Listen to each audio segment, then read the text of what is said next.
Inflação e o desemprego em alta, renda em baixa, a vida do brasileiro não está fácil. Agora, um problema parece ter chegado de vez ao nosso dia a dia: o desabastecimento.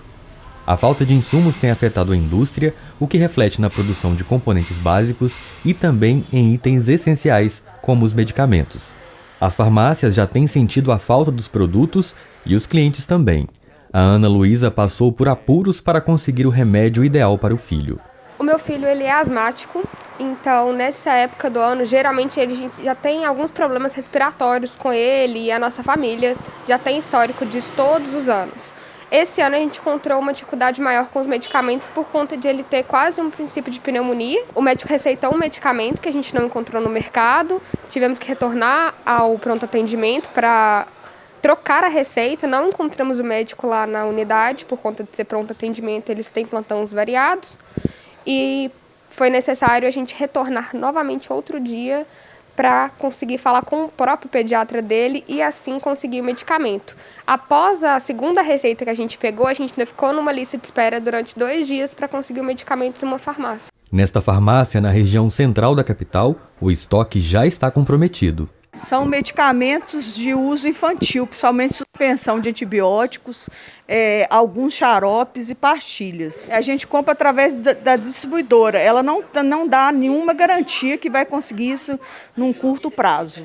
Em nota, a Anvisa disse que segue monitorando os relatos de desabastecimento de medicamentos. A agência também afirma que não tem instrumentos legais para garantir oferta em território nacional. Ainda de acordo com a nota, os laboratórios são obrigados a informar qualquer situação de descontinuidade da produção. Essas informações estão disponíveis no site oficial do órgão. Mesmo quando a farmácia tem um remédio, isso não significa que o problema está resolvido. O dinheiro anda curto e os medicamentos cada vez mais caros. Só que para isso os fabricantes já têm uma solução: é o uso dos genéricos. Eles têm a mesma composição dos indicados como referência, só que são muito mais baratos. Essa especialista em direito médico e da saúde explica que o preço mais baixo não tem nada a ver com a qualidade do remédio. A gente tem 3 tipos de medicamento. O referência, que digamos assim é o, entre aspas, o de marca. A gente tem o genérico, que ele por lei, ele tem que ser exatamente igual ao de referência. E temos o similar, que ele é muito parecido, e a Anvisa analisa esse medicamento e fala: olha, o medicamento X pode ser substituído pelo Y. O de referência, a gente, digamos assim, ele descobriu o medicamento.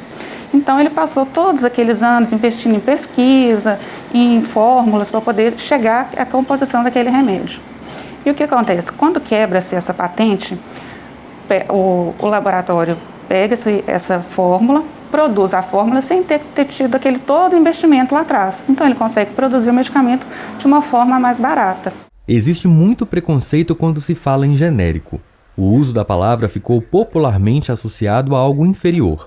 Mas a realidade não é bem assim.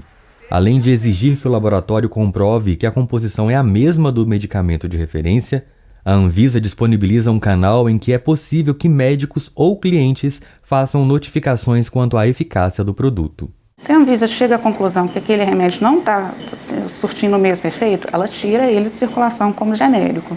O ideal é que sua receita sempre tenha a composição do medicamento e não a marca. Mas o seu médico tem a liberdade de indicar aquilo que ele acredita ser o melhor para você.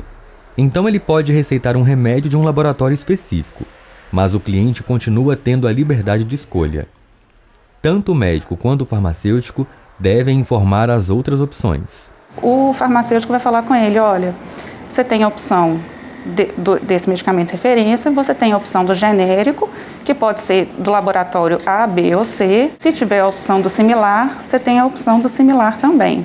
Independentemente do que o médico escreva, só que o farmacêutico só vai conseguir colocar o genérico sendo exatamente igual ao de referência. Em casos muito específicos, o médico pode restringir a compra de genéricos na receita, mas isso é muito raro e deve vir com justificativa. O ideal é sempre conversar na hora da consulta ou na hora da compra. É bom saber as alternativas para o caso da falta de medicamentos e também para ter a opção, porque nessa crise qualquer ajuda é bem-vinda. Então, seja similar ou genérico, a saúde e o bolso agradecem. O benefício é a qualidade de preço, né? Principalmente as pessoas hoje em dia idosas, que muitas vezes têm sua aposentadoria, infelizmente o que eles pegam não está dando nem para comprar o seu remédio.